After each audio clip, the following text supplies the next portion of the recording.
Okey, Assalamualaikum dan salam sejahtera. Baik, hari ini kita akan tengok balik satu lagi tugasan kita, iaitu kita akan membina dua tugasan, satu ortografik dan satu isometrik berpandu kepada rajah yang terdapat di sini.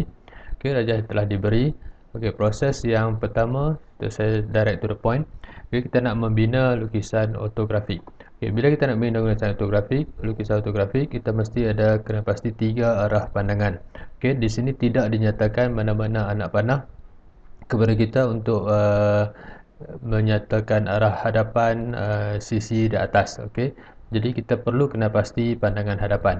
Okey, jadi dalam proses kita nak membuat lukisan ortografik, kita mesti kena pasti pandangan hadapan, iaitu syarat dia mestilah pandangan hadapan ini mempunyai banyak maklumat. Okay, sekarang kita tengok banyak maklumat yang dimaksudkan. Okay, kita tengok daripada arah sebelah kiri sini. Okay, maklumat yang kita nampak sini ialah ketinggian 12 mm yang pertama.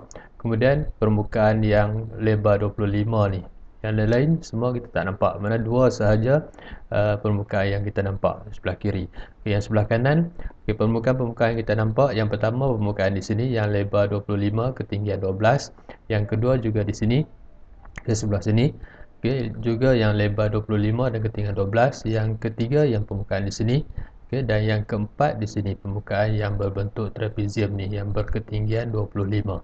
Okay, dari sini kita tengok sebelah kiri kita hanya ada 2 permukaan dan sebelah kanan kita ada 4 permukaan. Okay, ini bermakna pandangan hadapan kita akan berada di sebelah kanan. Jadi apabila permukaan kanan ini ada 8, pada sisi akan ada sebelah kiri dan pandangan atas akan berada di atas pandangan hadapan. Okey, terus kepada kita proses melukis, iaitu kita akan mengenal pasti kedudukan pada paksi ortografik. Okey, saya akan terus lukis Okey, kita akan bina line. Okey, untuk ortografik yang pertama. Okey, kita line lagi. Okey, di sini. Enter. Okey, seterusnya offset pada jarak 10. Enter. Okey, atas dan bawah. Enter. Okey, seterusnya kita dah kena pasti pandangan sisi kita tadi yang sebelah kanan akan berada sebelah kanan sebagai hadapan, bermakna atas akan berada di atas pandangan hadapan di sini dan pandangan sisi adalah sisi sebelah kiri. Okey, bermakna garisan condong unjuran ortografi akan berada di sebelah kiri atas. Okey, kita akan bina satu garisan. Okey, berpastikan di sini.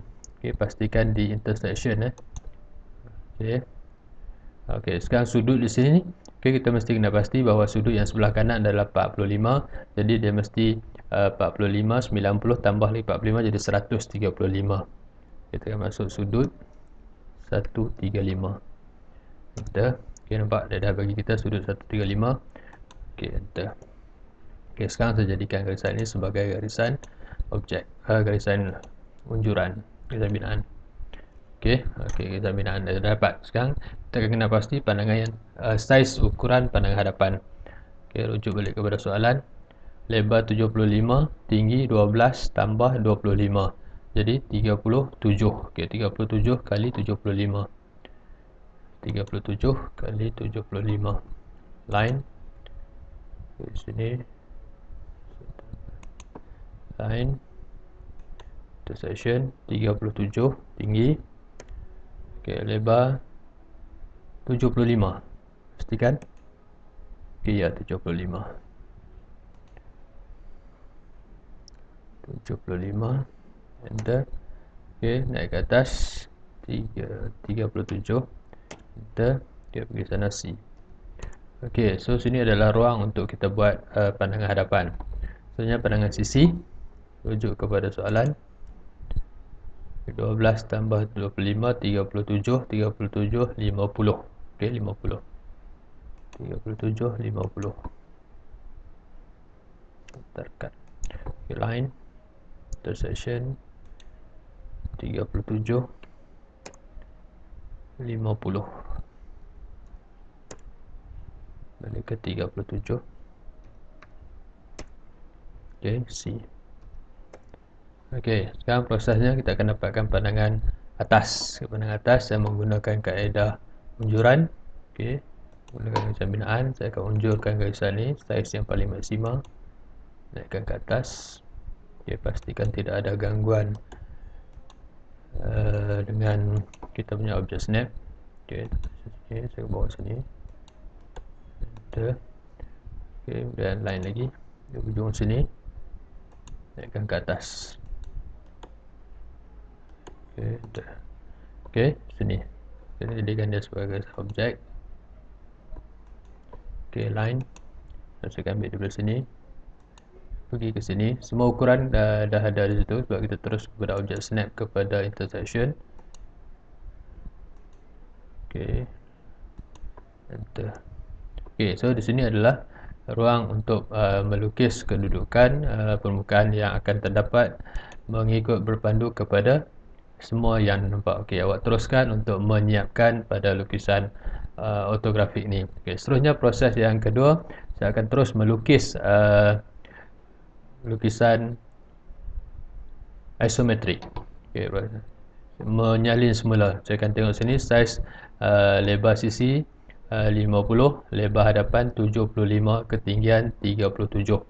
50, 75, 37. Okey, saya boleh ubah sedikit supaya kita punya ruang tadi ada.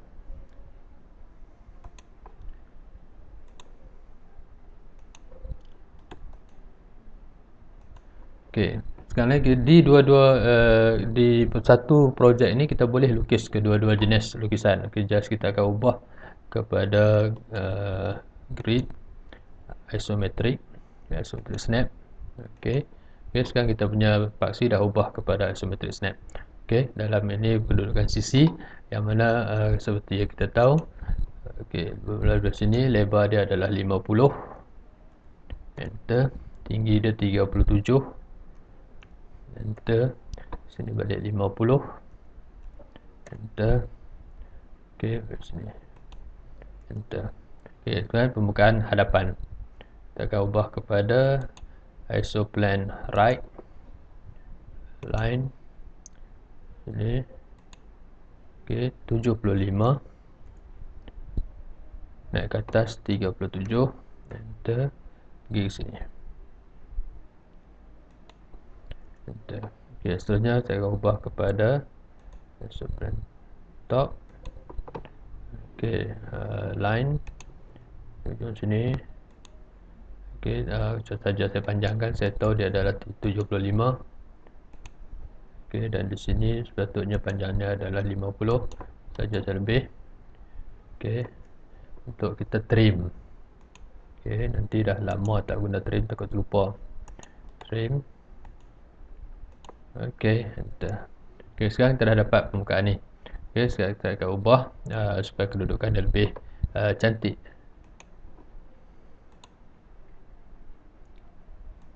Okey, ada garisan yang tak masuk, tak sentuh.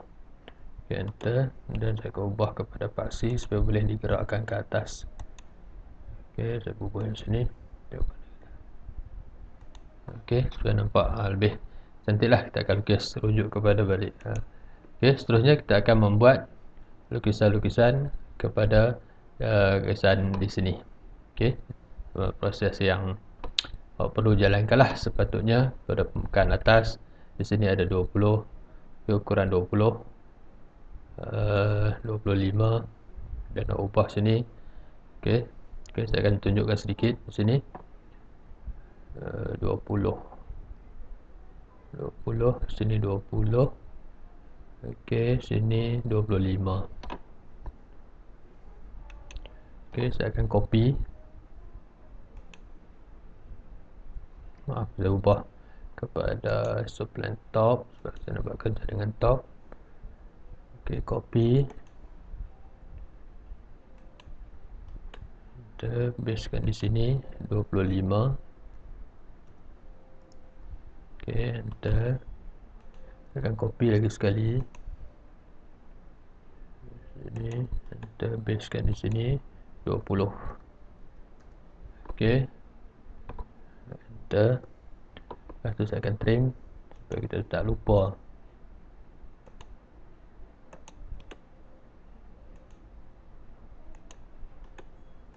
Okay. Pun kita dah boleh trim, kenapa sini tidak ada garisan pun kita dah boleh trim, tapi saja saya tak mau trim lagi.